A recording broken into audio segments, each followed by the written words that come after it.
Nível 2. Nível 1, vai. Nível 1, vamos pegar o nível 1. Beleza. Aí ele tem que tirar lá um lobo do pulmão.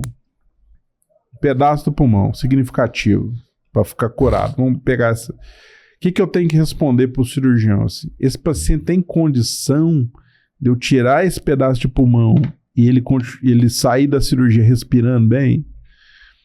O paciente que não tem nada, saudável, só tem um tumor, beleza. Mas se o paciente já tem DPOC, será que a função pulmonar permite que eu faça o tratamento melhor, que é ressecar aquela... Então, até isso a gente tem que preparar o paciente. Porque ele vai ter diagnósticos de doenças associadas. Eu preciso tratar, compensar essas doenças para ele suportar um tratamento. Sim. Tanto cirúrgico como quimio e radioterápico.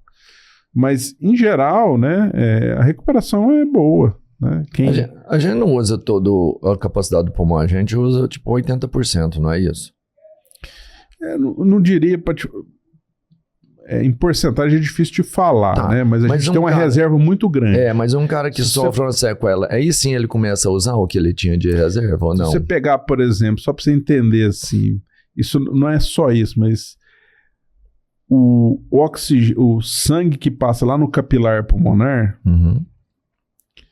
em 1/3 do tempo, ele já oxigena 100% que precisa.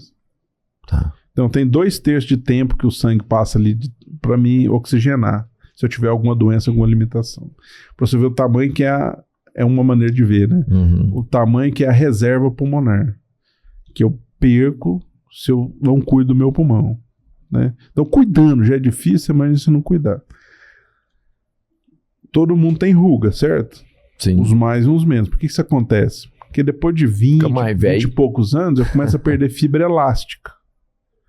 O pulmão tem muita fibra elástica. Então, no mesmo dia que eu tenho ruga, perco fibra elástica na pele, eu perco fibra elástica no pulmão. Então, depois de 20 e poucos anos, minha função pulmonar que chegou no ápice, ela começa a declinar. Só que mesmo declinando, eu viveria bem até os 150 anos pelo meu pulmão. Caraca, sim. Mas se eu não cuido dele... E aí eu tenho 4 cenários. Esse é um estudo bem legal. 4 cenários. Primeiro cenário é aquele paciente que teve uma boa nutrição, não teve quadros respiratórios graves na infância, cresceu bem, desenvolveu bem. Então ele chega lá no ápice da função pulmonar e vai tendo essa perda ao longo da vida fisiológica. Esse é o primeiro cenário. O segundo cenário é esse cara que passou bem a infância, cresceu o pulmão, chegou no ápice, só que ele começou a fumar e começou a perder função. Será isso, morre menos e tem uma qualidade de vida muito pior. Aí tem um terceiro cenário, que é o paciente que por algum problema na infância, nos primeiros anos, não conseguiu chegar no ápice da função pulmonar. E se essa pessoa, apesar de ter tido essa limitação, tem juízo e não fuma, ele vai ter uma vida muito parecida de quem chegou no ápice. E eu tenho um cara que não chegou no ápice e não tem juízo e começa a fumar, esse aí é a catástrofe. Então, o pulmão, nada que eu faça vai ganhar a função pulmonar. Então, o Michael Phelps, antes de ele ganhar a medalha, depois, o pulmão dele desenvolveu 0.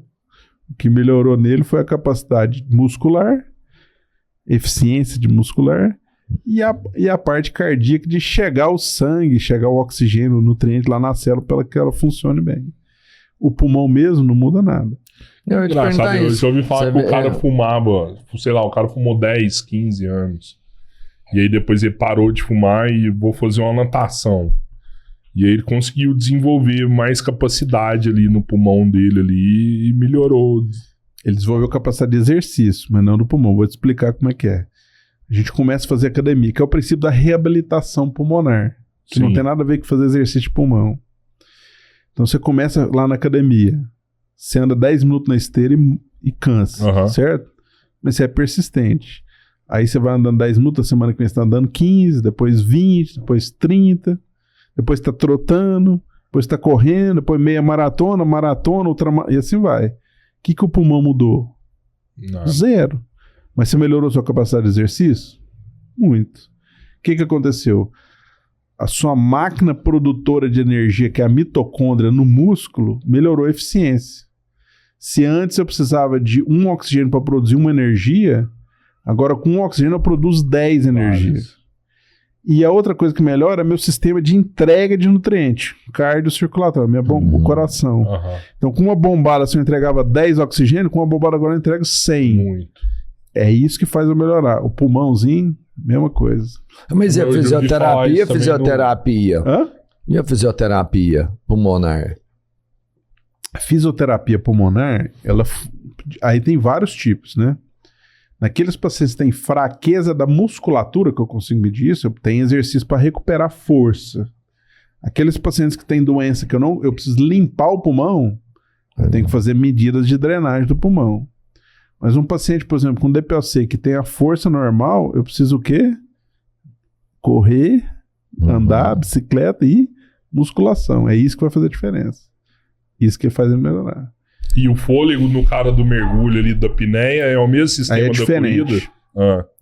A apneia, o que faz você respirar mais? É o gás carbônico.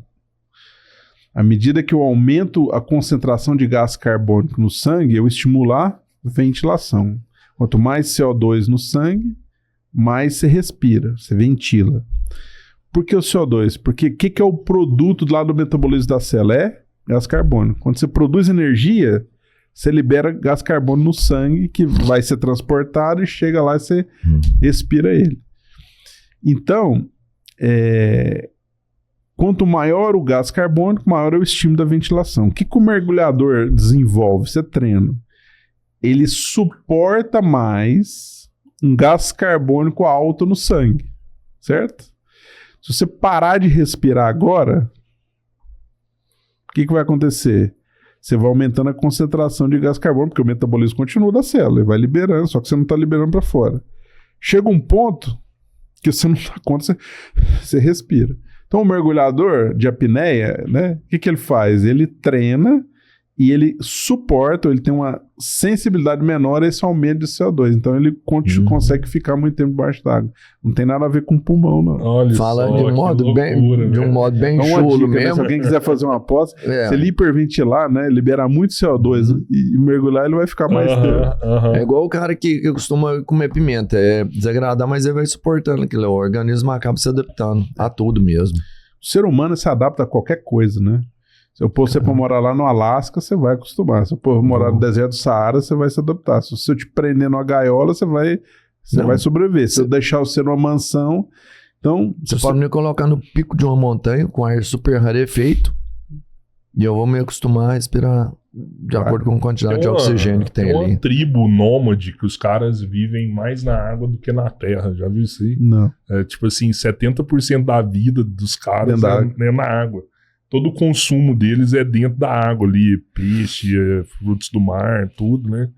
E tipo assim, os caras ficam 5 minutos facilmente dentro da água ali pescando. Não, mas aí agora você vai querer falar que eles têm mais resistência ao gás carbônico no organismo e que isso não é a evolução natural dessas pessoas. Eles não evoluíram.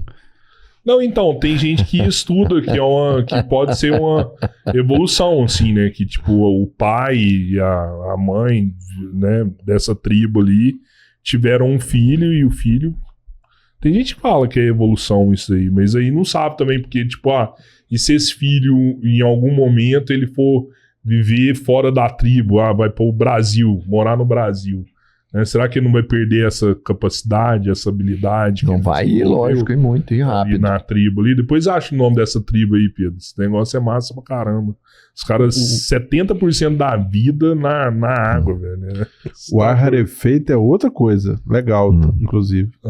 Quando a pressão de oxigênio aqui onde a gente está é uma. Quando eu vou lá pro nível do mar é maior. Quando eu vou lá pra montanha, 3.000 metros, jogador de futebol, a quantidade proporcional de oxigênio é menor. Então, a sua oxigenação reduz. Por isso que o paciente, o jogador passa mal lá quando vai jogar futebol. Sim. Não sei se vocês já tiveram a oportunidade de ir pra uma montanha dessa altitude, né? É muito difícil. Uma vez eu tive a oportunidade, não escalei montanha não, mas eu fui numa montanha... uma vez viajar numa estação que tem em cima. Foi de bondinho, assim. Foi tranquilo. Não, nós chegamos de bondinho, mas aí ficamos lá em cima, assim. Pra você andar lá é grande, assim, tinha um palácio de gelo que você andava, assim. Cara, pra você andar, assim, subir um lance de escada, andar 20 metros, assim, igual se você estivesse correndo uma maratona. Um negócio sério? É bem... Então, por isso que o jogador chega lá em La Paz pra jogar e não dá conta. Mas e aí, a folha de coca ajuda nesses lugares. Já ouviu falar isso aí? Ela é um estimulante, né? Pode ajudar. Qual que é a vantagem de alguém fazer lá? O que acontece? Quando você está num ambiente com menos oxigênio, né? Você tem o estímulo de produção de hemoglobina. A hemoglobina é que carrega o oxigênio do pulmão para a célula. Então, sua capacidade de transporte de oxigênio aumenta. Então, sua eficiência do transporte aumenta. Então, por que o queniano, por exemplo, ele vai correr lá em cima da montanha e depois vem aqui e ganha de todo mundo? Porque ele é acostumado a ter uma eficiência de transporte de oxigênio maior, ele tem maior quantidade de hemoglobina, e aí quando ele desce aqui para baixo, que está cheio de oxigênio, ele tem uma capacidade aeróbica maior e ganha. Por isso que tem gente que vai para a montanha fazer adaptação e treinamento para melhorar. Sim. E tem outra maneira de você fazer isso que é ilegal, que é o doping, né? Então, existe substância que faz com que você produza mais hemoglobina. Aí tem uns casos emblemáticos aí, né?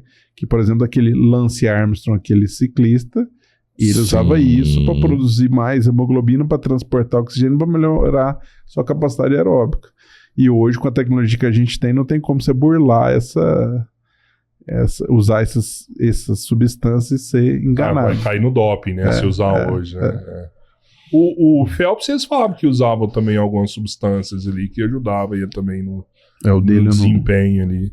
Não tem, eu não sei. Apesar também que eu já ouvi falar que o corpo dele foi feito numa estrutura que o cara vai ser imbatível, assim, envergadura, tamanho da caixa torácica, sei lá. Ele era, tipo assim, né? Ele era pronto pro esporte, né? Nasceu já, assim, o físico dele era também muito adequado. É isso que eu já ouvi falar, era do pé. Sim. Que além de grande, era em prancha.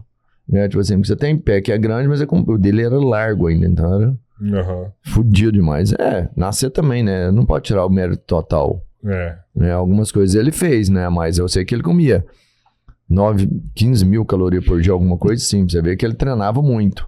Eu tô falando a quantidade que ele comia pra você entender que tinha dedicação. O cara não comia 10 mil calorias por dia e se mantém com um corpo atlético se não estiver treinando muito. Então ele era um cara que treinou pra caramba. Sim. Ô, doutor, mudando um pouquinho de assunto aí, Robertinho quer falar sobre isso, Quero saber, mano. Esse mês o bicho tá pegando.